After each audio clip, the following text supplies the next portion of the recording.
de lo invisible. Respira. Aún pesa menos el olor que la flor misma. Se derrama luego hasta el temblor de las abejas. Vuela como un espíritu entre los espíritus. Si una corte toda se presentase ante tus ojos, no podrías verla, pero su vuelo puebla las especies e invoca su presencia con sus nombres. Me acuerdo de un perfume por el campo. Era, lo sé, la presencia del tiempo y la materia en un temblor de viento. Es el espíritu en las cosas breves. Iberian Style ha presentado en la librería La Tienda de Lope de Vega, en una ciudad muy de Lope de Vega, como es la Villa de Olmedo, al poeta abulense Fernando Romera y su último libro de poemas, La lógica del árbol que albergó a las aves. Ha sido una conversación muy interesante porque es que el nivel intelectual y literario de Fernando Romera es de gran calidad y muy elevado. Así que a continuación les dejamos con la entrevista completa a Fernando Romera en un escenario tan de Lope de Vega, tan literario como es frente a las murallas de la Villa de Olmedo y la librería La Tienda de Lope de Vega. Espero que lo disfruten y les parezca interesante. Con ustedes, Fernando Romera.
Bienvenidos, cuando queráis, podéis empezar.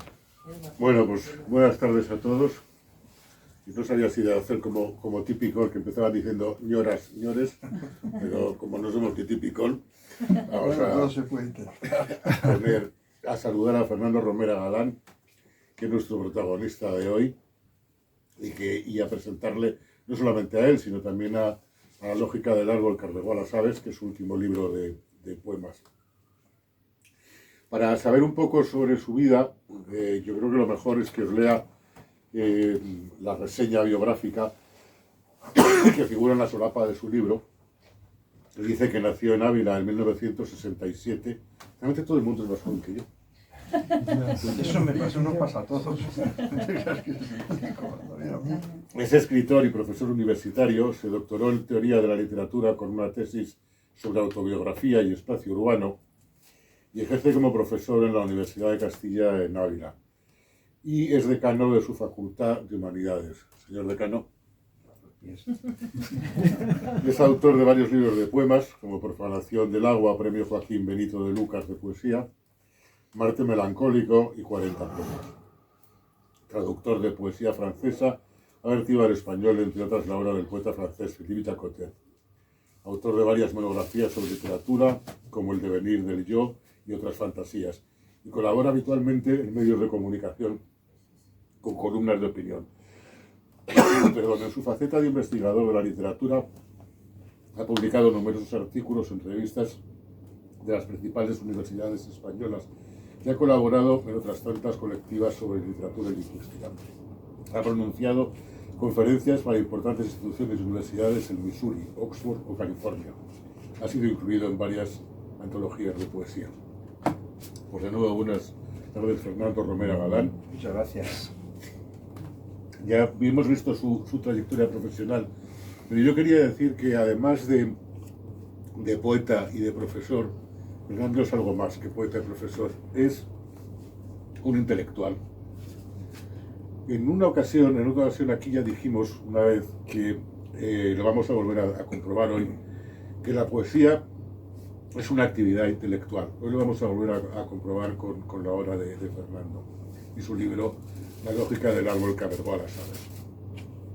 Y es que para empezar, establecer la lógica de algo ya es una labor intelectual. Ya es una labor intelectual. Y la dedicatoria que me hizo en mi ejemplar dice que es un pequeño libro sobre pequeñas cosas. Yo creo que eso es un acto de modestia. No creo que sea enteramente cierto que son cosas pequeñas. No es en apariencia,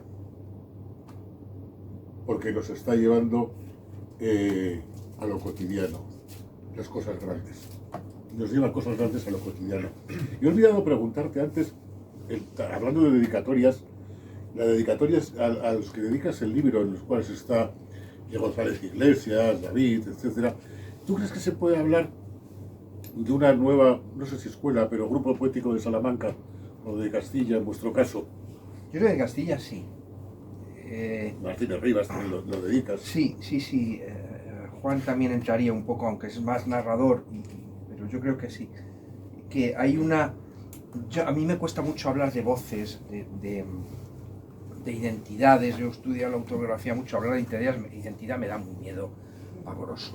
Se meten unos berenjenales tremendos, pero sí hay una perspectiva común en cierto grupo de poetas de Castilla y León. Hace poco José Luis Puerto hacía una reseña de este libro en una columna en la que va desgranando cierto tipo de poetas y hablaba de este libro y hablaba de los espirituales. Yo creo que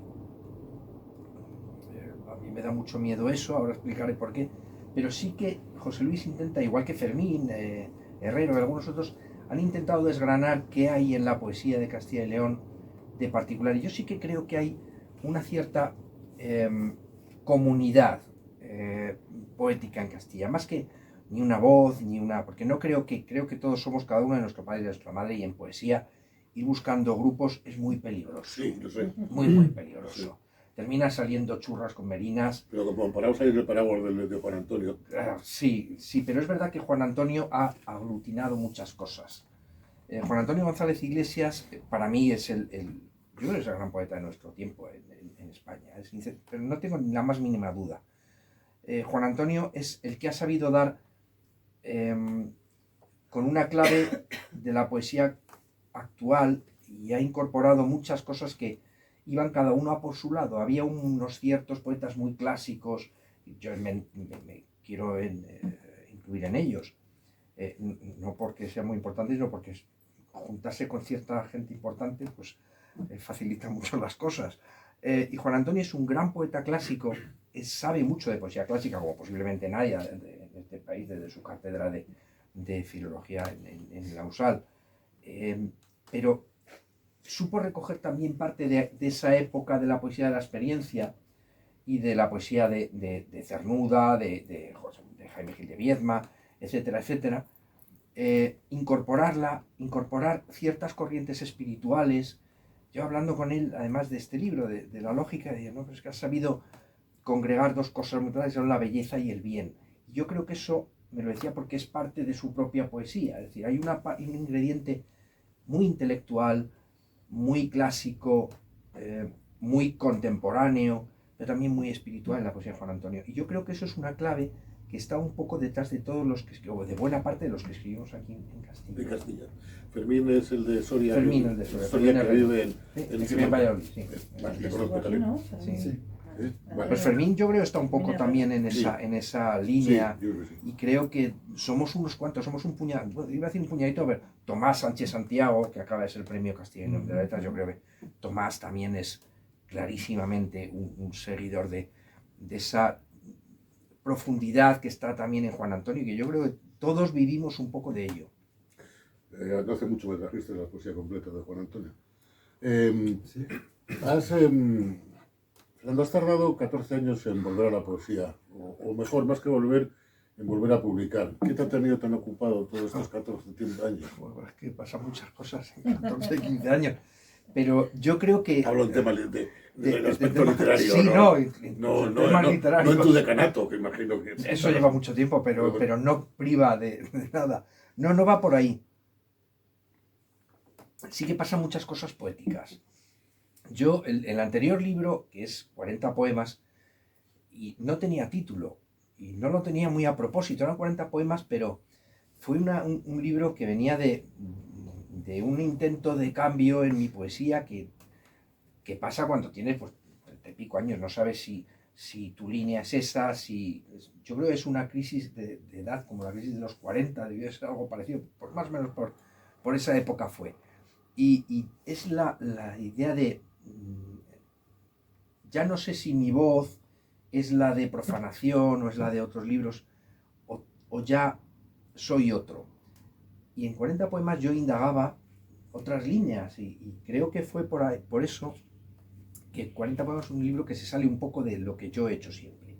Pero estoy muy contento de él, porque era un libro mucho más cercano, lingüísticamente hablando, era más coloquial, tenía una proyección más mundana, menos espiritual. Era un libro que buscaba otras cosas, y buscaba, pues yo recuerdo ahora, pues un poema que hablaba de no me lo sé, no me sé ningún poema mío de memoria, gracias a Dios, pues sería pesado, ¿no? mi poema de memoria sería una cosa terrorífica. Me sé los de otros, pero no los míos. Pero sí me acuerdo un poema que se llamaba Fast Food, que hablaba sobre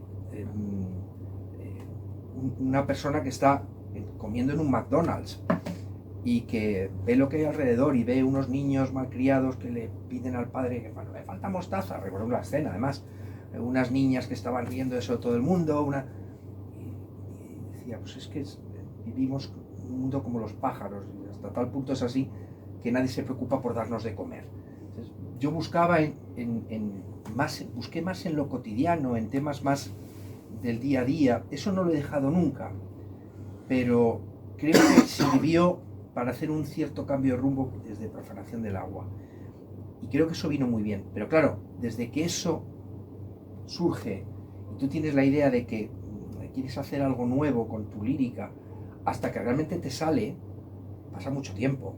Entonces yo no soy un poeta de los que dice, tengo que sacar un libro y ya tengo poemas para sacar libros. No, yo no puedo hacer eso. Poemas he tenido para sacar este y otros 15 posiblemente, todos los he destruido. No queda nada, no hay restos por ninguna parte.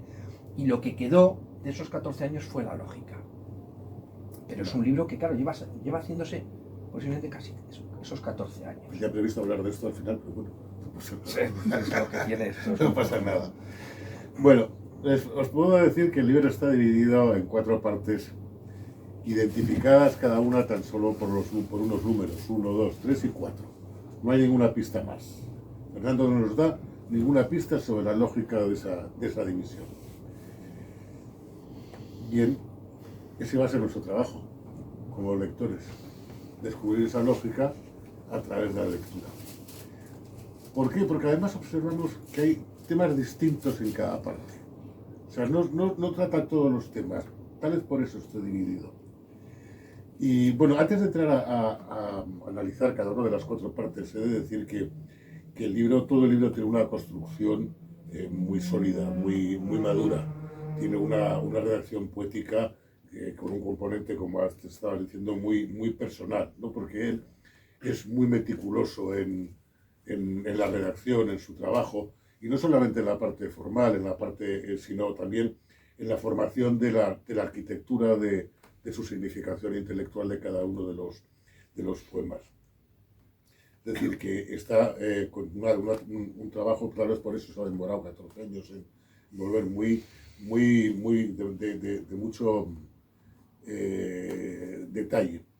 En otra ocasión aquí dijimos que Faulkner, el novelista, había querido ser poeta y como no lo consiguió, dice que los novelistas luego quieren escribir relatos cortos, que es la siguiente disciplina más exigente después de la poesía que acaba en la novela. Entonces vemos la exigencia en la creación de la novela, y tratando es aquí, digamos, como un tejedor de poemas, ¿no? En lugar de tejer minuciosamente bodoques y bordados, teje poemas, o como o como el estilo de la pintura del preciosismo, ¿no? Es decir, de Fortuny con esa técnica. Y como ejemplo así, pues no he buscado mucho, pero vamos a ver una creación que se llama Mester de Vida, para poner un ejemplo de esa redacción. El cielo es seda esta mañana. Aves escriben un mensaje en otra lengua y otra caligrafía en ese lienzo. Como hojas volanderas, la palabra es un truco esta mañana, prestidigitación y encantamiento. Trato de perseguir su vuelo con el lápiz de la memoria y sigo con el dedo los morfemas del viento. El silabeo traducido a mi idioma por los pájaros. La muerte es solo un signo hasta que llega, dicen, en su ideograma. Luego emigran. Y es que en esta primera parte vemos que se repiten palabras como aves, flores, las flores con una metáfora que está muy bien como la rosa humana, el amor también con otra metáfora como la pintura de Leonardo, sueños que crean palabras, los propios sueños están creando palabras nuevas. Y hay un verso que dice, que lo resume, que lo puro es sencillo y lo sencillo delicado, pero no dice pequeño, no dice de las pequeñas cosas, y lo delicado pues es grande. ¿Cuál es la significación de todo esto? A ver, sin romper la idea de la clave de las 4 partes, que la tiene y va acertado por lo que tú dices. A ver, yo quise estructurar, en este poema hay mucha imaginería. Hay aves, se habla de un árbol, Sí, toda la primera parte. Sobre todo la primera parte. Y hay música. También. Y estas 4 partes yo las quería, cuando monté la estructura del libro, quería montar una estructura musical, o casi musical, al estilo de una sonata clásica. Quería que la segunda parte fuese un adagio o algo parecido a un adagio, un adagietto o algo así. La primera parte un allegro, y creo que por ahí viene un poco los tiros. Es decir, la primera parte quería un ambiente más florido. Quería entrar por los temas que se tratan, entre otras cosas. Quería que se entrase contemplando el mundo. O sea, que hubiese una contemplación física de las cosas que tenemos alrededor, los pájaros, el cielo, algo más tangible, porque luego se va a entrar, en el resto del libro se entran en cuestiones mucho menos tangibles. El título, y es exactamente lo que has dicho cuando has comenzado a hablar de él, parece que el libro habla de un árbol y de aves. No, el libro no habla ni de un árbol, habla de la lógica. O sea, a mí la importancia de este libro es hablar de la lógica y de la lógica poética. La poesía tiene una lógica, porque es lingüística. Yo tengo ahí un problema, porque tengo un problema grave, que soy teórico de la literatura y somos unos seres terroríficos. Yo lo recuerdo. En profanación también hay música. Sí, también la hay. También aparece. Sí. Los teóricos de la literatura somos unos petardos auténticos. Lo siento por mis compañeros que estarán diciendo que no, pero sí lo somos. Pues somos un poco filósofos, pero no somos filósofos. Somos un poco lingüistas, pero no somos lingüistas. Estamos ahí en el mundo de la literatura, pero no tocamos mucho el tema de la historia. Hablamos de cosas mucho más sesudas. Y entonces somos, en el mundo de la literatura, los teóricos somos gente un poco rara. Las cosas como son. Por eso descendemos también tanto esto. Tampoco te pases, porque los de la economía también somos muy raritos y muy aburridos. Sí, también que también sois de letras. yo quería hablar de la lógica, porque la lógica es una cuestión lingüística. La poesía es lengua. Tú cuando usas el lenguaje lo usas de muchas maneras. Puedes hacer una novela y estás creando ficción porque la lengua es ficcional, tú no necesitas tener el mundo delante para ver el mundo, y en el momento que tú tienes el mundo simbolizado en la mente, tú puedes inventarte lo que quieras. Por lo tanto, la ficción es un producto, suena muy mal esto de producto cuando hablas de literatura, pero lo es, está producido por el lenguaje. Y la poesía es igual, la poesía es un producto lingüístico, solo que tratas de otras cosas y de otra manera. Es decir, tú utilizas el lenguaje de otra forma para hablar de cuestiones que lingüísticamente son muy difíciles de traer al lenguaje, a un coloquio. ¿Cómo hablo de la muerte? ¿Cómo hablo de la belleza? ¿Cómo hablo de no sé, de muchas cosas? ¿Cómo hablo de cómo se siente uno cuando el Madrid gana 3-0? yo qué sé, estas cosas que Como le ayer. pasan a la gente. Como ayer. Claro, entonces tú ves a la gente exaltada diciendo, y no saben qué decir, solo que su equipo ha ganado 3-0 y los ves que se saltan y saltan, ¿vale? Hay determinadas cuestiones que son muy difíciles de llevar al lenguaje. Pero Por eso existe la poesía y por eso hay que buscarle una lógica. Vamos a seguir con el libro. En la parte segunda, sin embargo, nos encontramos con otros términos. O sea, avanza el libro y ya no tenemos los mismos términos que en la primera. Tenemos cuestiones poéticas diferentes. El amor, el paso del tiempo, el dolor por la muerte, que también es tiempo, como se afirma, un final de tiempo. Y todo eso ocurre en el espacio de la vida, como dices, y en la última palabra.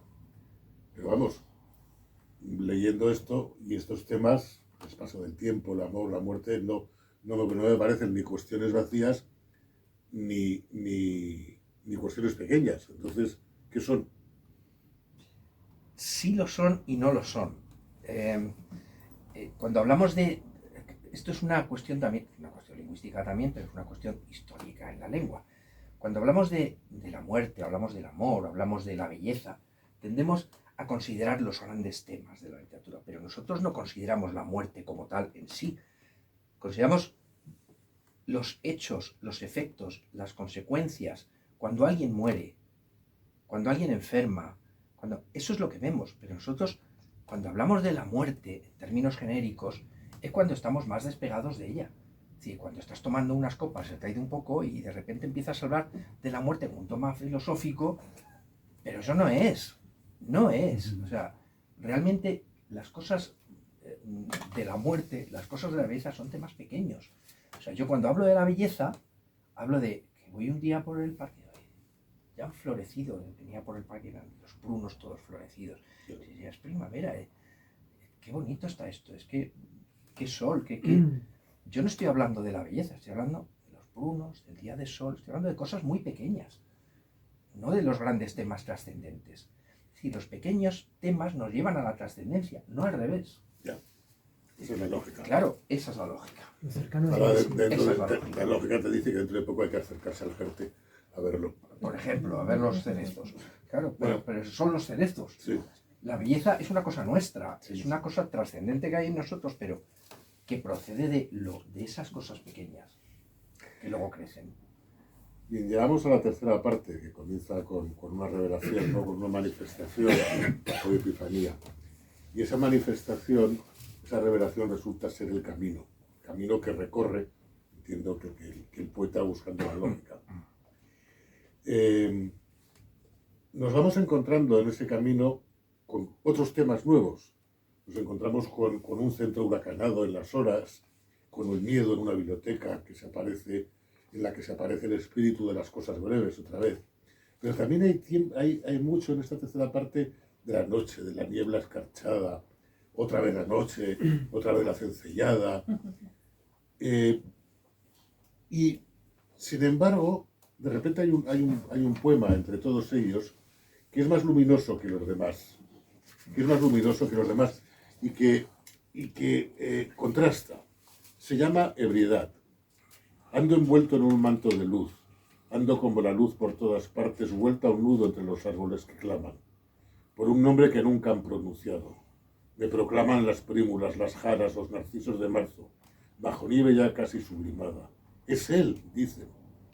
Y los fresnos y los chopos y los sauces. Hay una luz enorme por los sotos, hay una luz enorme por los sotos. Les escucho mi nombre, gorriones lo pronuncian, los jilgueros lo cantan. O sea, de repente te quería preguntar si toda esta tercera parte refleja un cierto pesimismo por la vida o tal vez miedos, y de repente se introduce algo de luz. Esto, ¿cómo es? Es esa amalgama. A ver, la tercera parte tiene que ver más con lo trascendente. Entiéndase esto, se puede ser creyente o no, yo sí lo soy, pero entiendo que la trascendencia no es una cuestión únicamente de creer o no creer. Es decir, la trascendencia es aquello que supera al objeto, que no necesita del objeto para ser. Y hay cosas que son trascendentes en este mundo. El amor es trascendente. Se puede morir alguien y tú lo sigues queriendo. Yo acabo de pasar por esta zona tan preciosa de Olmedo, que estaba todo en flor, y ya es de noche, pero para mí sigue siendo algo, no necesito verlo, sigue existiendo ahí.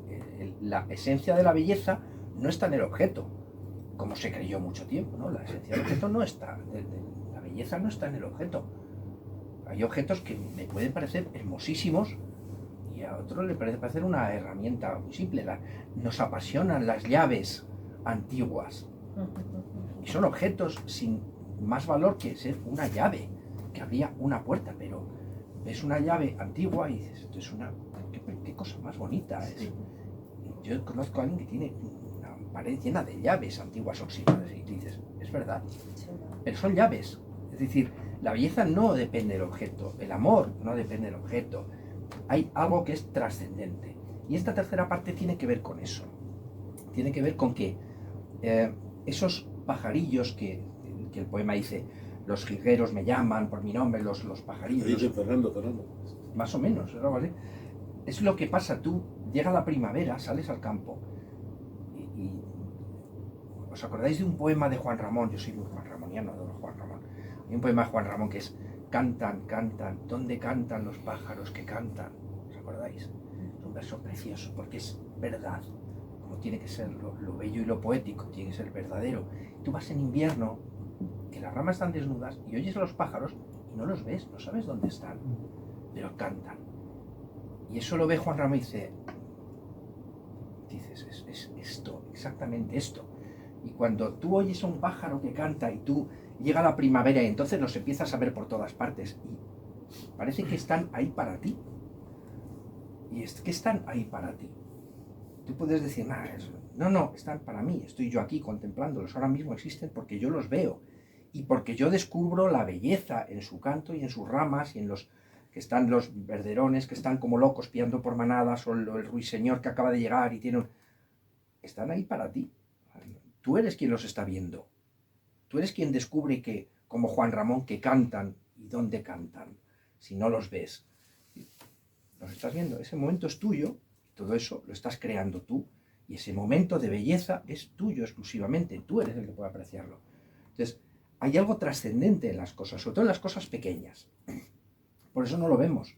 Están los pájaros, está en pequeños momentos eso de belleza, hay un poema que habla de una pincelada en un ojo que pinta Ghirlandaio, que es una cosa que dices, es que tú ves un cuadro donde solo una mota de blanco en un ojo está cambiando toda la perspectiva del cuadro, y tú dices, es solo un punto blanco, pero gracias a ese punto blanco el personaje me está mirando, yo estoy contemplando toda la obra por ese punto blanco que hay en un ojo, que es un punto de brillo. Esa tercera parte del poema trata de esto, exactamente. Es decir, hay algo que nos trasciende. Podremos contemplarlo, podremos entenderlo, seguramente no lo vamos a entender, pero hay algo que nos trasciende y que está ahí. Y que cuando yo soy capaz de percibirlo, se está produciendo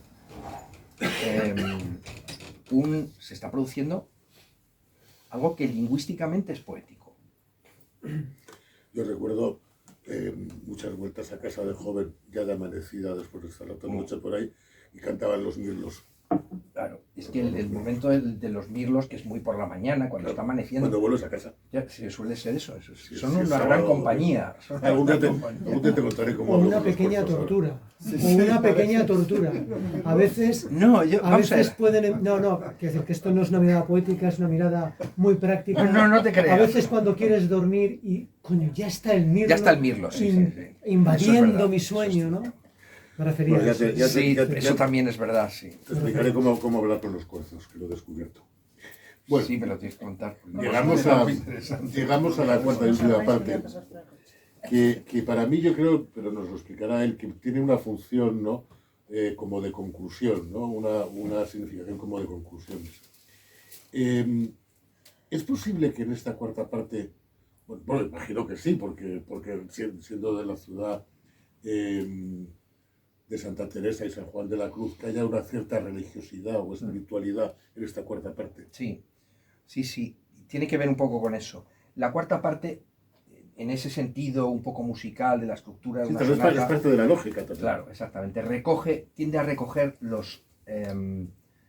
los elementos o las frases o las ideas musicales que están en el resto del libro. Entonces, recoge un poco todo, por eso hace un efecto de espiritualidad. sí, pero recoge sobre todo esa parte. Claro que una recuperación de la espiritualidad, sí, sí. Hay un poema en esta cuarta parte que se llama Kairos, que el Kairos es el tiempo determinado o el divino, ¿no? Y también aparece luego el Logos como razón universal, ¿no? Y aquí en este poema, que voy a leer solamente una parte, el tiempo, en este final del libro, el tiempo se rompe, se quiebra, ¿no? Queda en suspenso, queda detenido el tiempo. Pero nos está hablando de otro tiempo, en realidad, de otro Kairos. No será en vano esta fractura, pues el Logos es carne y es el tiempo. El otro, el que no corre ni alimenta la edad, el tiempo de mudarse en vino el agua, el de la lógica del árbol de la mostaza que albergó a las aves, el de los ángeles y las errantes estrellas que no entienden los astrónomos. Es decir, ahí parece que no solamente quiere establecer la lógica del libro, sino que recoge un poco también la filosofía de lo que has ido citando, del paso del tiempo, de la vida, de lo trascendente. ¿Es así o Sí, no estoy? es así. Tengo que explicar este poema un poquito porque es el que da sentido al libro. Claro. Y tiene una clave. Yo no soy de los que se las guarda para que la gente no lo entienda. No, a mí eso no me importa.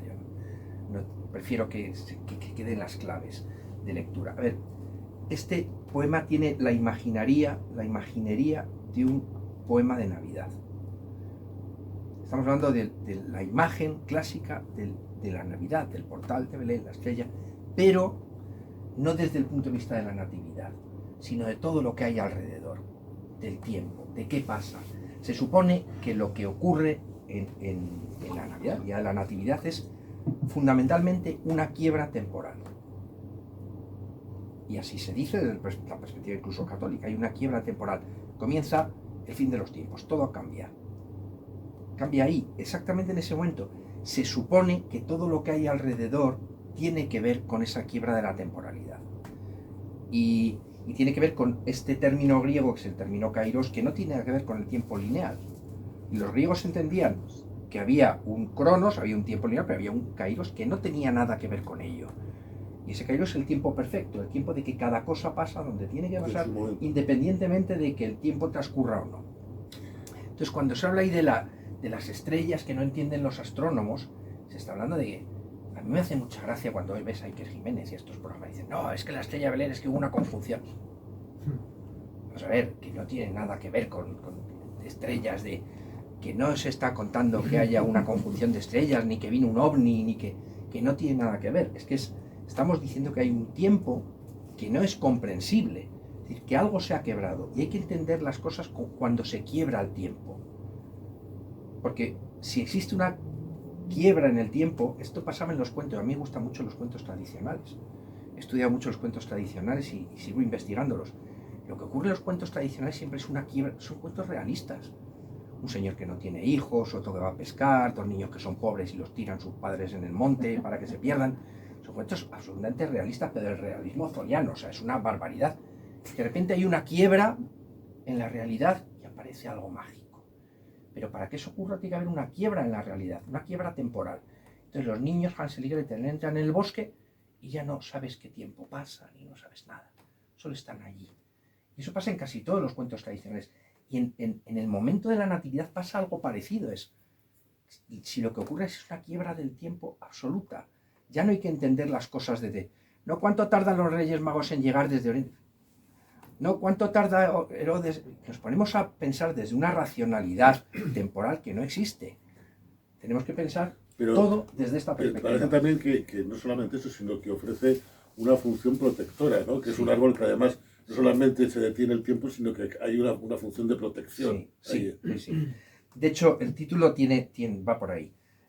La lógica, el árbol el poema dice el árbol de la mostaza que albergó a las aves. Lo que pasa es que poner eso ya era muy largo para el título. El árbol de la mostaza no es más que el árbol bíblico, el árbol de la semilla más pequeña que existe, que quien conoce Israel y conoce esa zona, que yo la conozco, da quizá el árbol más grande que existe por allí. Y sale de una semilla mínima. Entonces, estamos hablando de cosas muy grandes, como ese árbol, y también de cosas muy pequeñas, como la semilla, como los pájaros. Es decir, todo tiene explicación por lo mínimo. A mí me gusta pensar que tenemos que buscar en las cosas pequeñas, en las cosas sencillas, en las cosas simples, la explicación de lo grande. Ir a buscar lo grande nos hace Pequeños. pequeños. O sea, me hace gracia cuando dicen, no, es que hay una foto de la Boaya ayer que se ve la Tierra como un punto azul. Qué pequeños somos, la humanidad. Pero ¿cómo que qué pequeños somos? Si somos capaces de tener en nuestra cabeza una galaxia entera. O sea, no podemos explicarnos desde la pequeñez. Somos seres inmensos. Pero somos inmensos porque tenemos una lógica que es capaz de generar todo eso. Es decir, desde la lógica lingüística yo puedo hablar de las cosas más grandes. Podemos tener en mente el universo entero. ¿Cómo que somos pequeños? ¿No? Y esto es de lo que va esto también. Claro que hay una función protectora. Ya os he dicho al principio que no era un profesor y un poeta, que era un intelectual. O sea, Bueno, no no estoy sé. bien. Bueno, además de aves, de árboles, de amor, de noches que parecen contenerse en ese tiempo detenido, hay otra lógica, otra razón que especificas al final del libro que suena a conclusión. Y yo creo que no sé si lo personalizas en ti como persona poética, que es el verso: fui poeta y soy verso. Sí, lo personalizo. Sí, hay una... voy a explicarte también porque la clave es lo que tú has dicho. Es el único poema en el que habla el yo poético. Yo procuro no estar en mis poemas. No soy un poeta del yo. O dicho de otra manera, mi poesía no es estrictamente autobiográfica. Me cuesta mucho hacer eso. No creo tener la importancia suficiente como para hacer poema de mí mismo. Entonces no creo en el yo como sujeto, como objeto poético. Pero es verdad que ese poema trata de una cosa. Ese poema tiene una historia detrás. John Taverner, el músico inglés del siglo XVI, que conoceréis, mira quién ha venido. Ese era un músico que fue perseguido por la iglesia anglicana en su momento, y cuando lo iban a detener y lo iban a juzgar, dijeron: dejadlo en paz, ¿por qué vamos a condenarlo? Si solo es un músico, no es nada más que un músico. Y le perdonaron, y lo dejaron, porque no era más que un músico, no tenía importancia. Quería traerlo en ese último verso, precisamente para eso. Ahí sí que hay un yo poético, ahí sí que estoy yo. La idea de que no hay que fijar la atención en el yo poético, en el poeta, hay que fijar la atención en los poemas, independientemente del autor. Yo sí que soy un poco más, no soy muy machadiano, pero en esto más, los poemas se quedan ahí, y ahí están. Al que le sirvan lo escribieron, y al que no, pues no tiene mayor trascendencia, pero me cuesta mucho que los temas se personalicen el autor. Por eso traje esta idea, que es la idea de, como John Taverner. Yo estaba paseando por Salamanca en ese día, además iba escuchando a John Taverner, me acuerdo perfectamente, y me acordé de esa historia, Es que al final veías la estatua de Salinas, veías la Casa de las Conchas, veías tanto esplendor, y dices, todo el mundo ha pasado por aquí, pero al final, ¿qué ha quedado? Han quedado cosas pequeñas que vemos todos en el día a día, pero el autor no tiene tanta importancia. Y eso es un poco la idea de ese verso, de ese poema, sí. Siguiendo con lo que estás diciendo y volviendo un poco a la evolución, yo sí que veo precisamente algo de lo que has contado en la evolución de tu poesía, manteniendo siempre tu personalidad, que es evidente. Pero lo digo porque, por ejemplo, en Profanación del Agua, el libro, vemos también agua, aves, noches, vemos amor, pero sin embargo la voz poética aquí es distinta. Hay más presencia humana, hay menos referencia a los temas como el paso del tiempo o la muerte, y hay incluso algo de diálogo, ¿no? Hay el diálogo con alguien, es decir, hay más presencia que aquí no hay diálogo, ¿no? He elegido uno que dice: al dictado de la sombra tiñe el gris de tu rostro ausente. Quedas como en un empeño de tormenta seca, bailando luz en un agua imposible. ¿Quién de los dos duda? ¿No era tu nombre el nombre de tu carne? Agente de la duda, difuminas la luz con que te invado y vuelves en estampas de leídos espacios. Solo sé que tu nombre ejecuta el recuerdo como un ave en el agua que cruza ante los ojos, como un cénit de sol enfermizo de agosto, como una ruina antigua y desmedida. Así retengo tu presencia, ausencia en el límite del sueño, tu precisa ausencia en el límite del sueño. Te sustento con hebras de leyendas releídas y ajusto la verdad solo a tu nombre, donde te sobrevivo por no borrarme acaso de tu influjo. Aquí el poema, efectivamente, hay dos personas, hay preguntas, hay que eso aquí no aparece, ¿no? Esto es un poco la evolución de tu persona poética o de tu temática poética. Sí, sí, sí. Como... En Profanación del agua surge, yo ya no era un adolescente en Profanación del agua. Profanación del agua yo tenía casi 30 años cuando se publica. Y también un libro que recoge muchos poemas anteriores. Ahí hay ese poema y en otros muchos hay un cierto diálogo poético. Hay un tú, siempre en Profanación. Un tú que es una especie de desdoblamiento del poeta. Es muy pesoano, muy de Pessoa. Hay un desdoblamiento, y muy nectariano también, de la voz del poeta. Es una especie de diálogo con uno mismo que trata temas muy parecidos también a los de Profanación. Ahí también se habla del lenguaje, de cómo se habla del olvido, mucho del olvido y de la memoria en ese libro, del que tampoco me acuerdo mucho ahora, si soy sincero. Pero se trata de eso, el olvido y de la memoria, y de cómo el lenguaje ejecuta ambos. Es decir, recordamos lo que podemos pronunciar y olvidamos lo que dejamos de pronunciar. Y sobre todo, el lenguaje lo manchamos permanentemente. Con lo cual, todo lo que recordamos, lo recordamos seguramente como no es. Por eso hay tanto olvido, tanta pérdida en ese libro, porque estamos hablando de... Es un momento en el que dices, el lenguaje, lo que yo recuerdo, que con 30 años empieza uno a darse cuenta de que... Sí, eso te iba a preguntar ahora. Es decir, que precisamente, como te decía, hay palabras, hay temas que se repiten, ¿no? El agua, la muerte, las aves, pero sin embargo la visión poética obedece a una evolución, Sí. de uno y otro a una evolución personal Sí, tuya. es verdad, sí. Ese libro ya tenía yo unos 30 años más o menos. Y es cuando uno empieza a darse cuenta de que ya empieza a haber pasado. Eso no pasa a los 20. A los 20 tú no tienes pasado. ¿Sabes? A los 20 quieres crearte un pasado, como decía Loquillo, pero no lo tienes. Tienes los mirlos cuando vuelves a casa. Sí, de eso sí que lo recuerdo. Algunos más. Pero tu perspectiva es que tu pasado empieza a estar teñido ya de cierta leyenda, cierta perspectiva literaria. Todos nos creamos una visión de nosotros mismos que no es cierta. Si nosotros nos recordamos como él, yo soy buenísimo, soy que va, mentira. No sabemos cómo somos, no tenemos ni idea. Nos hemos creado una novela de nosotros mismos con la que vivimos normalmente a gusto, no siempre, pero no deja de ser una novela de nosotros mismos. Y a esa edad te empiezas a dar cuenta y dices, todo es una cuestión también lingüística. Yo me recuerdo de esta manera, pero quizá no sea así. Y quizá lo que yo recuerdo, estos recuerdos que tengo de estas cosas mías, no fueron exactamente así. Y poniendo en relación uno y otro libro. Ahora la cosa cambia, claro, es que ya peinando los 60, la cosa es distinta. Tú ya no te preocupas de si lo que hiciste o lo que pasó es verdad o es mentira o es... No. Tú te dices, yo hice esto, ¿yo qué dejé de hacer? O sea, realmente... no voy a decir que la perspectiva sea más materialista, porque no lo es, pero es verdad que pasan dos cosas. Primero, tu vida ya no es una novela. Tu vida empieza a verse ya más como un ensayo.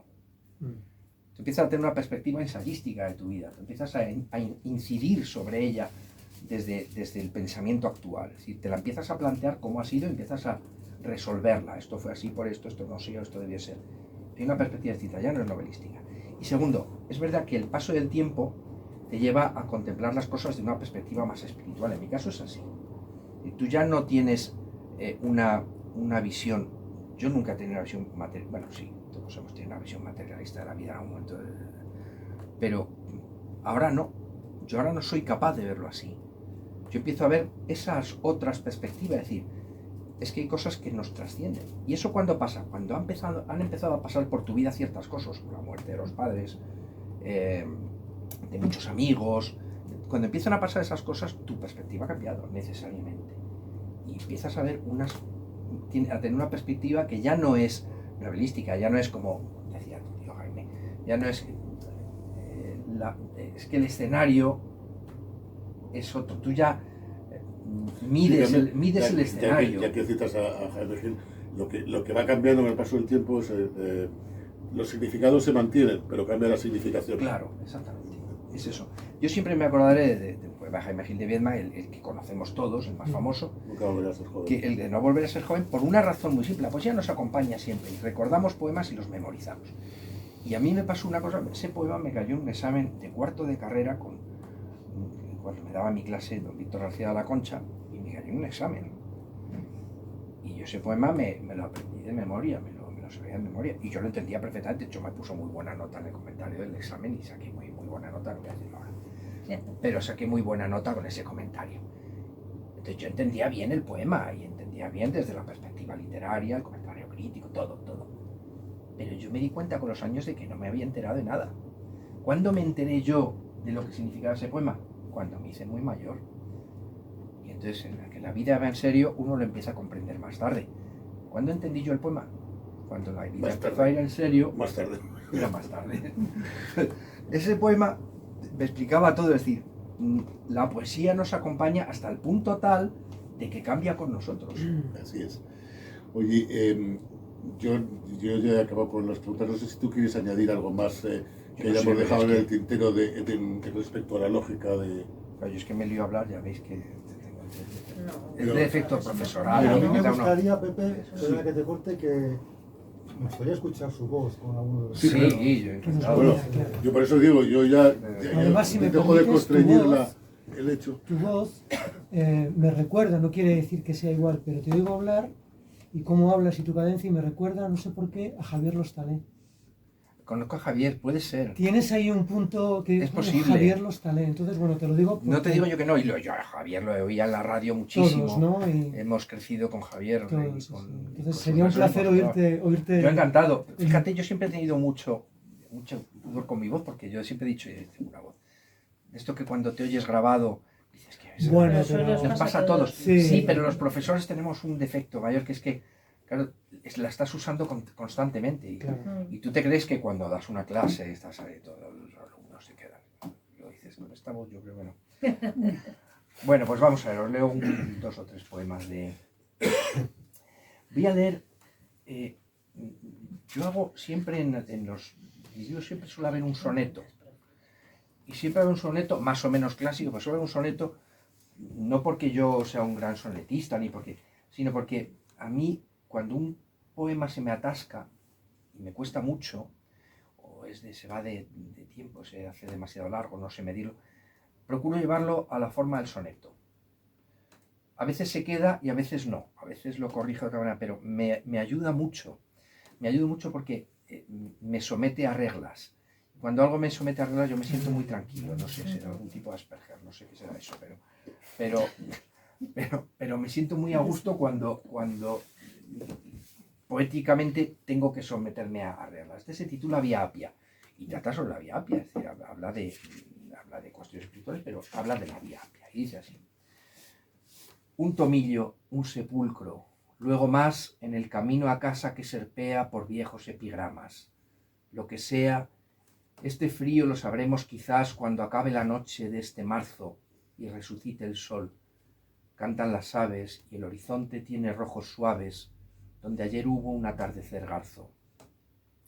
Primavera de ausencia por la vía Apia, azul y añil como de luto. La epigrafía de un cielo absoluto en su tinte de ocaso. Todavía, la muerte es solo una inscripción de cera en la tablilla de la primavera. Este poema está escrito como si lo escribiese un niño en el siglo I, en el siglo II. No como si lo escribiese yo. Por eso hablo de escribir en una tablilla de cera. Por eso hablo de que la Vía Apia está llena de epigramas, de inscripciones en las... la Vía Apia, sabéis que era la zona de enterramiento, era donde se enterraba. Vienen lápidas individuales, vienen en familiares, pero estaba llena de muerte. Sin embargo, pasear por la Vía Apia debía de ser una experiencia estética espectacular. Es curioso esto, es decir, joder, yo lo pienso muchas veces, ¿cómo sería pasear por la Vía Apia cuando estaba todo lleno de mármol, llena de inscripciones? Debía ser una experiencia estética increíble, absolutamente increíble. Y estamos hablando de la muerte y del tomillo y de la luz, y pasear por la primavera en la Vía Apia, eso debía de ser algo inenarrable, pero estaba llena de muerte. Entonces, claro, que un niño paseara por allí lleva a decir eso, es que todavía la muerte es solo una inscripción de cera en la tablilla de la primavera, es que no ha llegado, es que estoy viendo otra cosa distinta. Bueno, pues es uno de los sonetos. Y de la segunda parte, en la segunda parte tiene que ver un hecho personal, que fue la muerte de mi padre en esa época. Había muerto un poco antes de estos poemas. Cuando se tienen sentimientos difíciles es mejor no escribir muchas cosas porque suele salir mal. Entonces son un poco así. Y esto se titula El mundo se reduce a una mesa, en la explicación. Viene de la anécdota, como casi todo el libro viene de anécdotas, viene de pequeñas cosas. Cuando mi padre estaba muy enfermo ya no podía respirar, con los hijos en casa íbamos todos a verle. La mesa estaba pues las 4 cosas suyas, las cartas, los libros, y siempre había un vaso con agua. Mi padre tenía vértigos y tenía aversión a que le pusieran el vaso de agua ahí. Era horrible, no podía verlo. Entonces todos los hijos jugábamos siempre a ponerle el vaso en el borde de la mesa, porque inmediatamente él hacía así, hasta el último momento. Hasta el último. Entonces ese gesto para mí quería decir muchas cosas. No era solamente el que sus hijos estaban jugando con él, sino el miedo a que el vaso cayera. Pero no era el mismo miedo de que un vaso caiga cuando tú tienes 50 años a que estás muy mal, estás sabiendo que estás agonizando y hay un vaso que va a caer. Todo tenía un sentido distinto. Y decía así: su mayor miedo al fin era la mesa, porque en ella se sucedía el mundo. Los libros, la comida, las señales de amor toda poblada por los hijos, una flor, una carta, una visita. Pues reducido todo a la sustancia del espacio puede entenderse el alma, no ceñida a este hueco irremediable, la valentía del vuelo, el ansia de la sangre y la pulsión, el viento, el vértigo de un vaso que caía al vacío.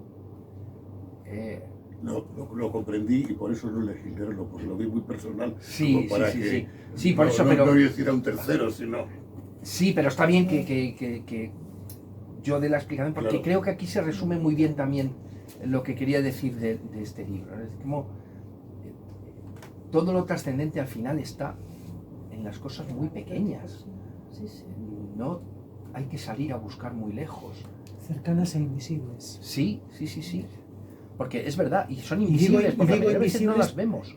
O porque no queremos verlas o no reparamos en el tiempo. Cercano e invisible. Y están ahí, y están por todas partes. Eso es. Todos los y días, es muy difícil. todo el tiempo en todas partes. Sí. Entonces, a ver si encuentro algún otro.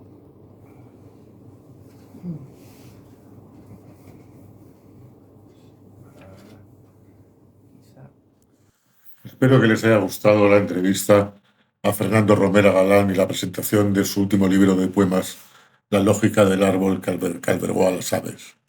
Ya saben que en Iberian Style somos unos apasionados por la cultura ibérica, por la cultura española y portuguesa, por nuestro estilo de vida y por eso nos dedicamos a publicar contenidos de alto valor, tanto en iberianstyle.es, en la publicación digital en la que se pueden registrar para recibir las entradas periódicas, como a través de este canal de YouTube, en el que también pueden, si así lo estiman oportuno, dar un like y suscribirse al mismo para estar al tanto también de las nuevas publicaciones en el canal. Muchas gracias y que disfruten de la poesía.